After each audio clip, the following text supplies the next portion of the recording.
लालच का फल। बात बहुत पुराने समय की है। एक शहर की ओर जाने वाले पथ के किनारे एक सराय खाना था। उस पथ से शहर जल्दी पहुंचा जा सकता था, परंतु उस पथ पर कम लोग ही आते जाते थे। कारण यह है कि उस पथ में एक घना जंगल पड़ता था। कभी कभी हिंसक पशु पथ पर चलने वालों पर आक्रमण कर देते थे, जिससे पथिकों की मृत्यु भी हो जाती थी। इसीलिए प्राण भय से लोग उस पथ से शहर जाने में हिचकिचाते थे। जिन्हें जरूरी या जल्दी होती थी, वे ही उस पथ से जान हथेली पर लेकर शहर जाते थे। उस सड़क पर अधिक आवागमन नहीं थी, इसीलिए सराय खाने में बहुत कम लोग ही आते थे। सराय खाने का मालिक अक्सर बैठकर मक्खी ही मारा करता था। सराय खाने का मालिक अच्छा आदमी था। उसका हृदय दया का सागर था।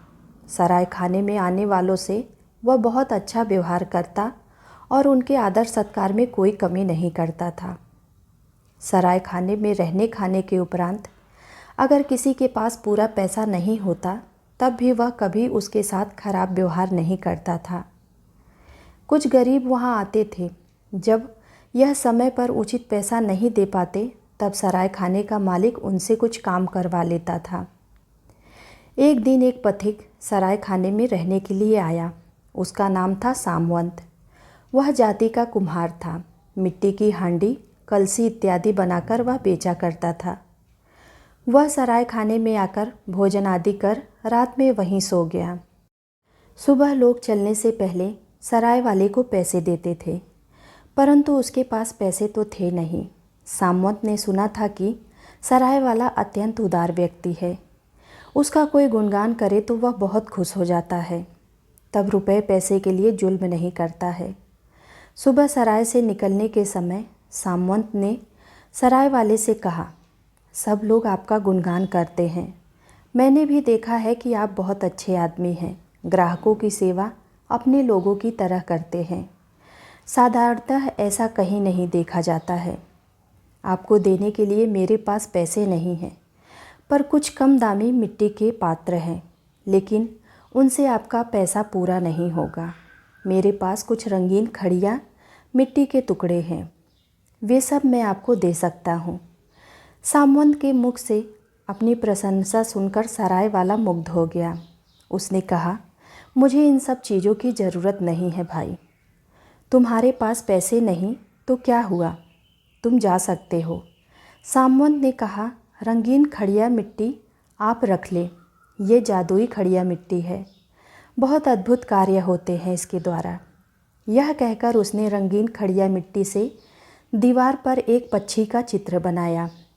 पक्षी की देह पर विभिन्न प्रकार के रंग लगाने से देखा गया कि वह एक मयूर बन गया है। तस्वीर देखकर सराय वाला बोला, बहुत सुंदर तस्वीर बनाई है तुमने, बिल्कुल मयूर जैसी तस्वीर है। सामवंत बोला, और क्या क्या हो सकता है आगे देखिए। इस तस्वीर वाले मयूर को मैं जीवित कर दूंगा। यह कहकर उसने तस्वीर की ओर देखकर 2 बार ताली बजाई। आश्चर्य! ताली बजाने के साथ ही तस्वीर जीवित हो उठी। मयूर अपनी गर्दन को इधर उधर घुमाने लगा। उसके बाद दीवार से नीचे उतरकर अपने पंखों को फैलाकर नाचने लगा। तस्वीर वाले मयूर को नाचते देखकर सब आश्चर्यचकित हो गए। तस्वीर भी जीवित हो सकती है, किसी ने जाना सुना नहीं था। सभी लोग सामवंत की अद्भुत क्षमता की तारीफ़ें करने लगे। तब सामवंत ने कहा, अब देखिए, तस्वीर का जीवित मयूर पुनः तस्वीर बन जाएगा। यह कहकर उसने 3 बार ताली बजाई। देखते ही देखते मयूर पहले की तरह दीवार में समाकर चित्र बन गया। सामवंत ने सराय वाले से कहा, यह जादू वाला मयूर है, मैं आपको देकर जा रहा हूँ। आप जब 2 बार ताली बजाएंगे, तब मयूर दीवार से उतरकर नाचने लगेगा। जब 3 बार ताली बजाएंगे, तो मयूर पुनः पहले जैसी तस्वीर बन जाएगा। यह मयूर आपका बहुत उपकार करेगा। मयूर का नाच देखने के लिए लोगों की भीड़ लग जाएगी आपके सराय खाने में। तब एक बात याद रखिएगा, इस कमरे में मात्र एक व्यक्ति हो तो विपदा होगी। मयूर जिंदा तो होगा, परंतु तुरंत मर जाएगा। उसके बाद सामवंत सराय वाले से विदा लेकर चला गया। उस दिन से सराय वाले ने अपने ग्राहकों को मयूर का नाच दिखाना शुरू किया। ग्राहक जब भोजन करने बैठते थे तो वह कहता था, देखिए, आप लोगों के आनंद के लिए मैं एक जादू का खेल दिखाता हूँ। ऐसा खेल आप किसी भी सराय खाने में नहीं देख पाएंगे। यह कहकर वह दीवार की तरफ के सामने खड़े होकर 2 बार ताली बजाता। तुरंत तस्वीर का मयूर जीवित हो जाता है एवं धीरे से ज़मीन पर उतरकर नाच दिखाने लगता। ग्राहक भोजन करना भूलकर आश्चर्यचकित होकर मयूर का नाच देखते रहते थे। कुछ देर बाद सराय वाला 3 बार ताली बजाता है। देखते ही देखते नाचता हुआ मयूर दीवार में समाकर तस्वीर बन जाता है। ऐसी आश्चर्य वाली घटना को फैलने में देर नहीं लगी। सब जादुई मयूर का नाच देखने के लिए आते थे। वे लोग जल्दी जल्दी भोजन कर लेते, भोजन का पैसा भी पूरा चुका देते, फिर मयूर का नाच दिखाने का आग्रह करते। सराय वाला तब अपने ग्राहकों को संतुष्ट करने के लिए मयूर का नाच दिखाता। देखते देखते उस उपेक्षित सराय खाने में लोगों का जमघट लगने लगा। सराय वाले का भाग्य जाग उठा। अब वह बहुत अमीर बन गया था। एक दिन रात में एक व्यक्ति सराय खाने में आया।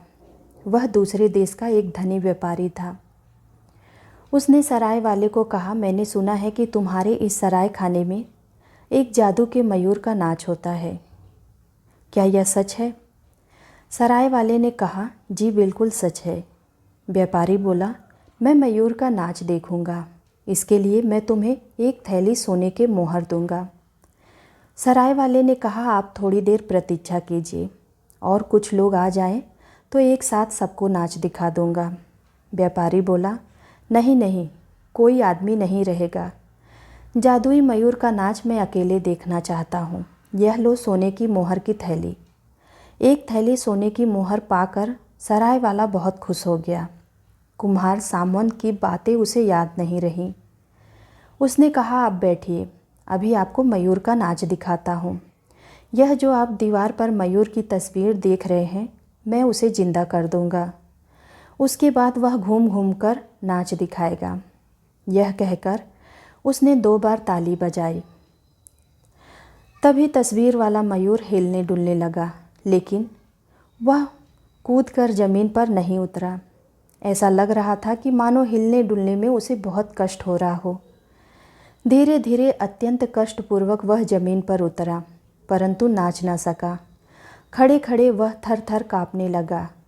फिर एक तरफ लुढ़क कर अपने प्राण त्याग दिए। पल भर में सारी घटना घट गई। मयूर दीवार में समाकर एक तस्वीर बनकर रह गया। व्यापारी ने झट से सराय वाले के हाथ से मोहर वाली थैली छीन ली और क्रोध से गरजते हुए कहा, यही है तुम्हारा मयूर नाच? यही दिखाने के लिए एक थैली सोने की मोहर लिया था? मुझे क्या तुमने एकदम मूर्ख समझा है? यह कहकर वह सराय खाने से निकलकर तेज कदमों से चलने लगा। सराय वाले को कुम्हार सामंत की बातें याद आई। वह अपना सर पीट पीट कर कहने लगा, हाय, क्यों मैं सोने के मोहर के लोभ में पड़ गया। कुम्हार सामंत ने मुझे एक व्यक्ति के सामने मयूर का नाच दिखाने से मना किया था। उसकी बात अनसुनी कर क्यों मैंने सर्वनाश को आमंत्रित किया है। अब कोई ग्राहक मेरे सराय खाने में नहीं आएगा। सराय वाले ने बड़ी आशा के साथ कई बार तालियां बजाई, पर तस्वीर वाला मयूर जीवित नहीं हुआ। बहुत रात बीत गई थी। सराय वाला गहरी नींद में था। तभी एक बांसुरी की आवाज़ सुनकर उसकी नींद टूट गई। इतनी रात को उसके दरवाजे पर कौन बांसुरी बजा रहा है, यह देखने के लिए वह दरवाज़ा खोलकर बाहर निकला। देखा कि सामंत बांसुरी बजा रहा था। खुले दरवाजे से वह भीतर आया और मयूर के तस्वीर के पास खड़े होकर बांसुरी बजाने लगा। कुछ ही देर में वह मयूर जीवित हो उठा। वह सामंत के पीछे पीछे चलते चलते रात्रि के अंधकार में विलीन हो गया। उसके बाद उन्हें फिर किसी ने नहीं देखा। उम्मीद करती हूँ आप सबको यह कहानी ज़रूर पसंद आई होगी। ऐसे ही नए नए कहानियों के साथ जुड़े रहने के लिए कृपया हमारे चैनल को लाइक और सब्सक्राइब ज़रूर कीजिएगा। धन्यवाद।